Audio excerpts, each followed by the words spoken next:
a sua própria vida. Diga graças a Deus. Pastor, não vive mais a sua vida. Eu não vivo mais a minha vida. Se eu vivesse a minha vida, eu estava a mais de 700 quilômetros daqui, juntamente com a minha casa e cuidando dos meus afazeres. Mas o Senhor nos trouxe até aqui. E quando nós vemos pessoas chegando aqui testemunhando, nós começamos a dar glória a Deus.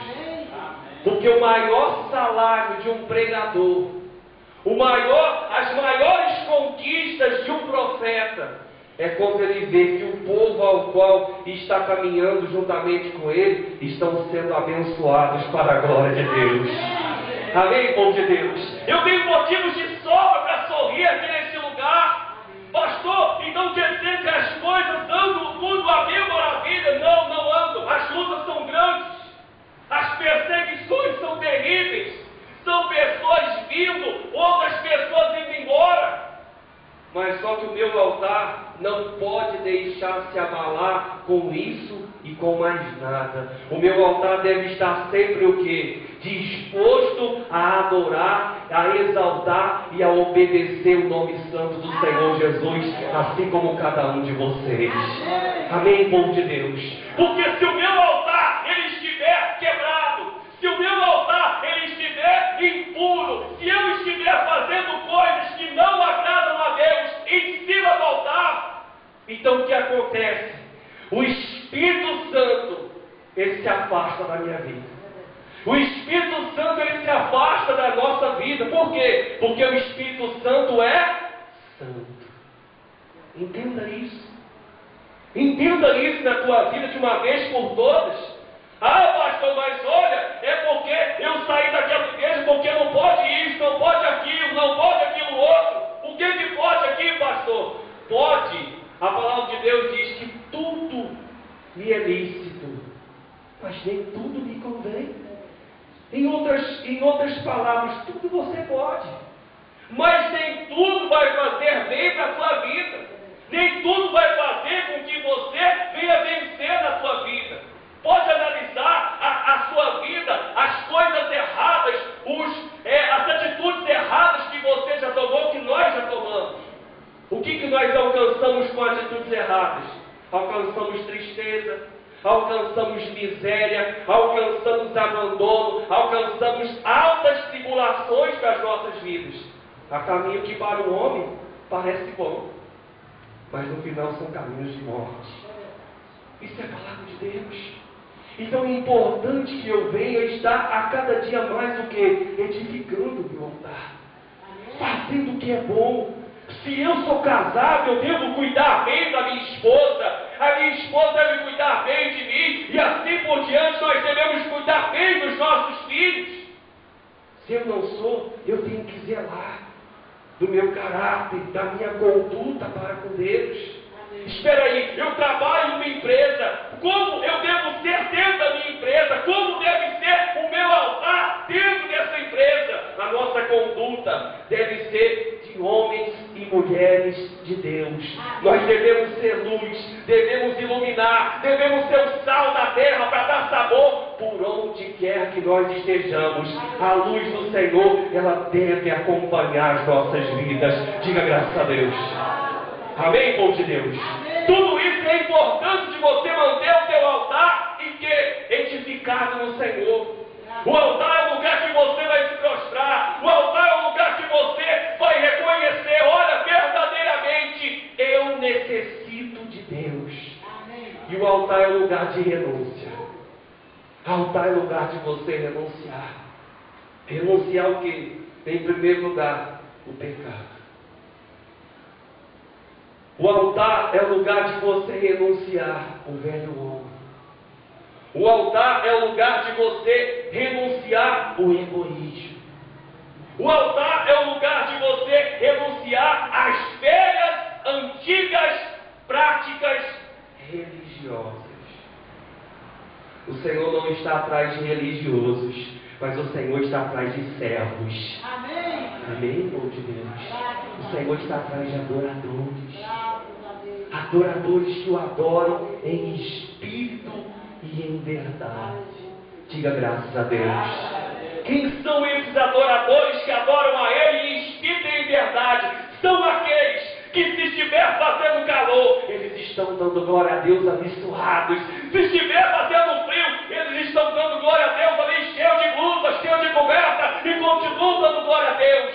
São aqueles que, se estiverem com o bolso vazio, eles estão dando glória a Deus. Eles estão aqui adorando ao Senhor. Obrigado, meu Deus, pois pode me faltar o dinheiro, mas a tua graça me basta. Nós não podemos servir a Deus pelo que Ele faz, mas nós devemos servir a Deus pelo que Ele é. Amém, povo de Deus? E é por isso que nós temos que analisar o nosso altar. É por isso que eu tenho que analisar a minha vida, porque Deus mandou o profeta destruir o altar. Deus mandou o profeta ir e profetizar contra aquele altar que estava servindo de quê? De zombaria para com Deus. E a palavra de Deus lá no livro de Gálatas, capítulo 6, ela diz: Deus não permite, Deus não se deixe escarnecer. Deus não se deixe escarnecer. Tudo que o homem semeia, isso ele colhe. Se você semear maldade, você vai colher o quê? A maldade. Se você semear alegria, você vai colher alegria. Se você semear prosperidade e fidelidade, você vai colher o quê? Prosperidade, fidelidade e abundância. Diga graças a Deus. Quem está entendendo o que o pastor está falando? O Espírito Santo está dando uma direção totalmente diferente da de manhã. Quem veio de manhã sabe. Mas eu sei que o Espírito Santo está tratando aqui vidas. Graças a Deus. E o profeta chegou. O profeta chegou ali diante do altar. E estava ali o rei. E estava ali fazendo as expiações para os seus deuses. Fazendo sacrifícios para os seus deuses. E o profeta disse: altar, altar.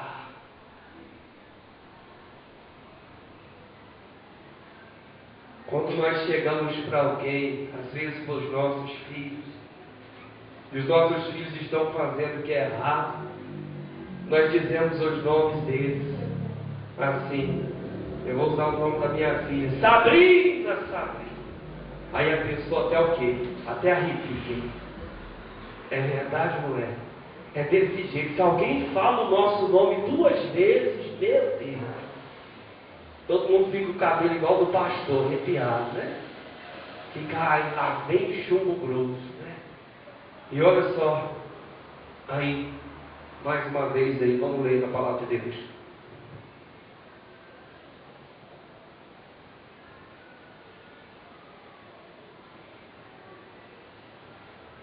Altar, altar, assim diz o Senhor: eis que um filho nascerá à casa de Davi, cujo nome será Josias, o qual sacrificará sobre ti os sacerdotes dos altos, que queimam sobre ti incenso, e ossos humanos se queimarão sobre ti. E o profeta lhe continuou dizendo, deu naquele mesmo dia um sinal, dizendo: este é o sinal de que o Senhor falou: eis que o altar se fenderá, e se derramará a cinza que há sobre ele. E a palavra de Deus diz que então o profeta pegou e determinou que o altar iria se fender, o altar iria se quebrar, iria se rachar, e a cinza que estava ali por cima dele, ela iria escorrer por sobre aquele altar.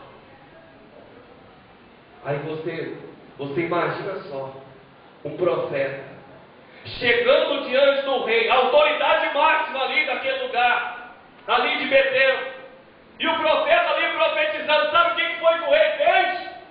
Prendei-o.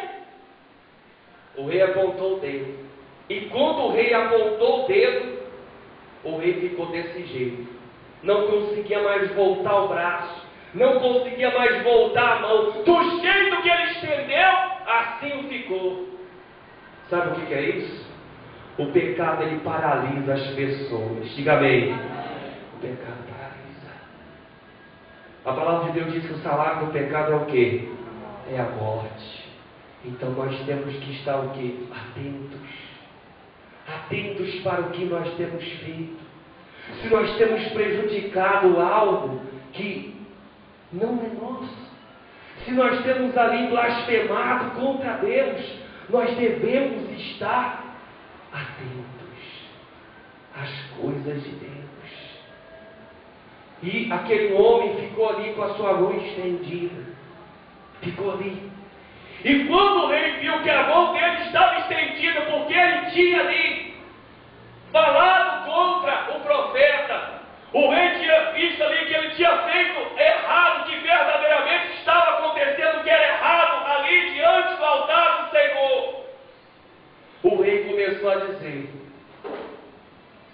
olha só, profeta, clama aí ao seu Deus, pede para ele me curar, pede para ele voltar as minhas mãos, o meu braço normal, por favor. E a palavra de Deus diz que o profeta orou, e as mãos, e a mão, e o braço ali voltou ao normal. Diga graças a Deus. Amém, povo de Deus? Ali o profeta orou, e aquilo sucedeu, aquilo aconteceu. E o rei ficou tão feliz. O rei resolveu ali então reconstruir o altar e continuar servindo e adorando e fazendo sacrifícios para o Senhor. O rei reconheceu ali o seu erro. E o que aconteceu? O rei ficou tão grato com aquilo que acontecera, de ali o profeta chegar com tanta audácia, com determinar, porque pensa, era um grande homem de Deus que estava ali diante dele. E o rei disse: olha, eu estou vendo que o senhor está fraco, eu estou vendo que o senhor está aí debilitado. Eu quero convidar, eu quero chamar o Senhor, para o Senhor ir na minha casa, para que eu possa dar de comer, para que o Senhor venha se revigorar. Eu quero chamar o Senhor para ir na minha casa, porque eu vou te recompensar. Olha que oferta, olha que oferta maravilhosa que aquele rei tinha feito para aquele homem. Olha só o que aquele rei fez. Aquele rei fez uma oferta ali que parecia ser uma oferta até mesmo irrecusável. Imagina uma pessoa com fome. Imagina uma pessoa que está ali com sede. Imagina uma pessoa cansada, que ela quer se alimentar, ela quer saciar sua sede e quer descansar. Mas havia algo que Deus havia ordenado para aquele profeta. E o que era? Deus disse: pelo caminho ao qual você foi, não voltará. Não comerás, nem beberás nada naquele lugar. Diga amém. Amém. Quem foi que deu a ordem ao profeta? Foi Deus. Foi Deus. Amém. E Deus deu a ordem ao profeta.